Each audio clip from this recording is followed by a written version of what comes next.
Hello, we are Group 3 in Section A6, and this is our presentation about the IC Engine Lab. We are Josh, Nate, Jasmine, and Nick. Here we paste in an honor code outlining our honor. Next slide.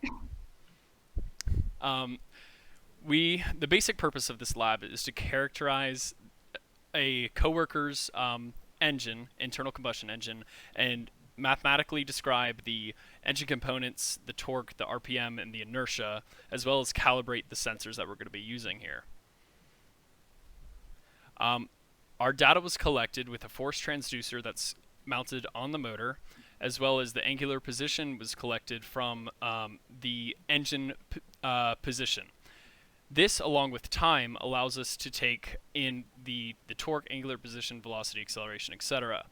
The force transducer was calibrated from adding known weights to the motor and deriving the torque equations. After the data was collected, we needed to process it. The angular displacement needed to be changed into a monotonically increasing value, and the angular displacement values were also averaged to get average torque, time, and angle for processing later on. Now we will discuss the details of the lab. So first for the results, I want to discuss the torque calibration. This step allowed the raw data to be converted from volts to Newton meters. After conducting the linear regression that allowed us to obtain the calibration equation and respective confidence intervals for the offset, we analyzed the torque time data to ensure the calibration made sense. Knowing and expecting zero torque at the beginning of the dataset, the error can be directly observed. The value of negative 0.02242 Newton meters means the calibration overshot the expected value, but since it is within the confidence bounds, the calibration can be said to have been successful. On this slide, the point used in deeming the calibration successful is shown. Following that discussion, I want to discuss the two primary equations that comprise the mathematical model of the IC engine. Everything stems from the energy balance presented in the first equation, but using either a steady state or transient condition, different simplifications can be made. At steady state, the angular velocities at all angles will be the same, making the left-hand side equal to 0. When accelerating from rest, the angular velocity of the flywheel at an arbitrary point can be set to 0. In both cases, there's no engine head, so there's no air pressure, and thus no work done from that. It is important to note that the work done due to the piston can be assumed to be negligible, turning this into a system with two equations and two unknowns, which we evidently solve later on. The first unknown variable to determine in this experiment is the work due to friction. Knowing that it's equal in magnitude to the work done by the motor, the three steady state torque versus angle graphs were integrated, and then all you have to do is multiply that work by -1. To determine the torque due to friction, the work was then divided by the angular displacement. The results demonstrated an interesting trend between RPM and torque, which then raised the question of whether this trend made sense. During the lab, we made the assumption that the torque due to friction is constant no matter the RPM.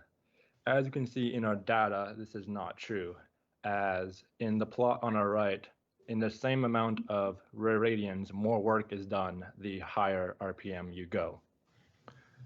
Moving on to the moment of inertia,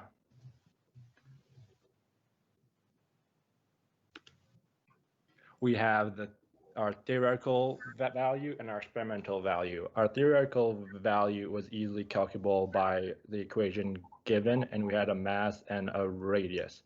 There were 4 flywheels, so we got a moment of inertia of 0.00994. In order to obtain it in the experiment, using the equations before, we can simplify the bottom equation into, next slide, the equation for our moment of inertia of the flywheel. We determine the work due to the motor through the numerical integration of the graph on our left. We have our torque due to friction from the past experiment, and we know the theta change, the degree of change of our angle. We cannot start that integration until the wheel starts to rotate. So on our right plot, we cannot start until approximately 2 seconds in. Our omega flyby is taken from the change of theta at the end over the change of time to give us our omega value. Doing this results in an experimental value of 0.009. That is close to our theoretical value and is off due to the assumption that the work due to piston is negligible and the work due to friction is constant. Now, continuing this discussion, we found that removing the flywheels actually results in an increased engine acceleration. Basically, looking at plot 42 of the crankshaft angles versus time between the relationship of flywheels and non-flywheel experiments, we see that removing the flywheel results in a steeper slope or velocity of the engine. And so this higher velocity translates to a higher acceleration when the flywheel is removed.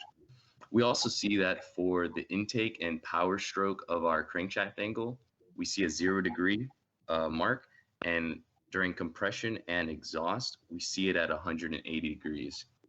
Now, during the intake and exhaust of this engine 4-stroke cycle, the valves are open, and during compression and power, the valves are closed. So concluding all of this, a greater RPM gives greater torque due to the increased loading from the frictional forces. This also gives increased work per radian and increased work overall. We also know that removing the flywheels increases the acceleration of the engine, and we found that the calculated values for the voltage offset and moment of inertia were relatively close to our theoretical values. In the next slide, we've got our references to the laboratory manual and the PowerPoints, and we have pasted our MATLAB code for reference in the very end. Thank you for watching our presentation.